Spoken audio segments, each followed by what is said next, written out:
वहीं 5 राज्यों के चुनाव के नतीजे आने के बाद कांग्रेस के हाथ खाली रह गए और चुनाव में उसके निराशाजनक प्रदर्शन का सिलसिला जारी रहा। वो न पंजाब में अपनी सरकार बचा पाई, न ही यूपी के कुछ कमाल दिखा पाई।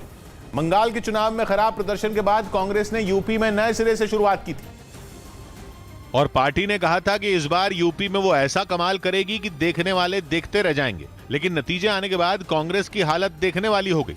यूपी में तो उसे 10 सीटें भी नसीब नहीं हुई। यूपी में इस बार कांग्रेस प्रियंका गांधी की अगुवाई में चुनाव लड़ रही थी। प्रचार में राहुल गांधी कहीं दिखाई तक नहीं दिए। कहा जा रहा है कि पार्टी ने सारी रणनीति प्रियंका के हिसाब से बनाई। रोड शो हो, रैली हो या फिर डोर टू डोर कैंपेन हो, हर जगह प्रियंका छाई नहीं। यहाँ तक कि उन्होंने ये तक इशारा कर दिया था कि वो यूपी में कांग्रेस की सीएम उम्मीदवार हैं। किसी और का चेहरा दिख रहा है यूपी में कांग्रेस पार्टी की तरफ से? दिख तो रहा है ना सब जगह मेरा चेहरा। लेकिन जब रिजल्ट आए तो कांग्रेस का सत्ता में आना तो दूर की बात, वो प्रमुख विपक्षी पार्टी तक नहीं बन पाई और उसे यूपी की 403 सीटों में केवल 2 सीटें मिली, जो बीजेपी तो छोड़ो समाजवादी पार्टी की सीटों तक के आसपास नहीं थी। वैसे चुनाव से पहले कांग्रेस ने कई दांव चले, जिनमें उसका सबसे बड़ा दांव कहा गया लड़की हूं लड़ सकती हूं अभियान, जिसे धूमधाम से लॉन्च किया गया। पार्टी की ओर से इस अभियान के लिए खास गीत भी बनाया गया।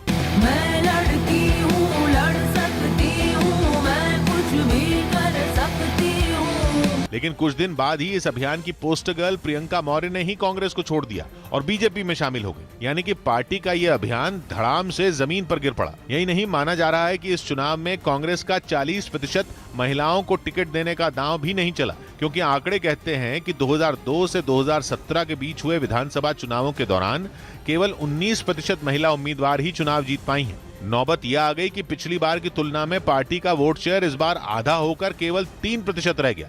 मतलब ये कि यूपी चुनाव में प्रियंका की कोई चुनावी रणनीति काम नहीं आई, जिस पर बीजेपी ने जोरदार तंज कस दिया। कहा गया था कि प्रियंका जी आएंगी, पार्टी में नए प्राण फूकेंगी, पार्टी फूक के जा रही हैं। यूपी तो यूपी, पंजाब में सालों पुरानी कांग्रेस को एक नौसिखिया पार्टी ने हरा दिया और उसके हाथों से सत्ता छीन ली।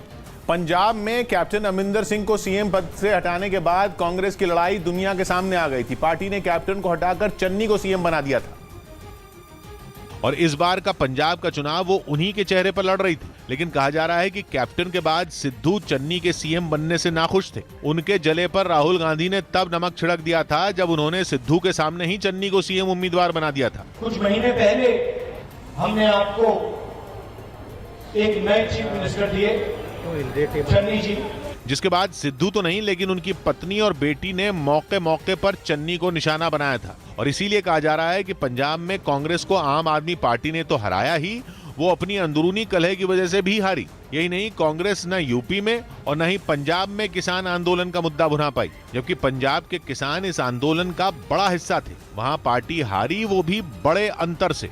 उसे इस बार केवल 23% वोट मिले, जबकि 2017 में ये वोट प्रतिशत करीब 38% था। रही बात उत्तराखंड की, तो वहां भी उसका सरकार बनाने का सपना टूट गया और उसे उत्तराखंड में केवल 19 सीटें मिली। मतलब ये कि वहां हरीश रावत का जादू नहीं चला।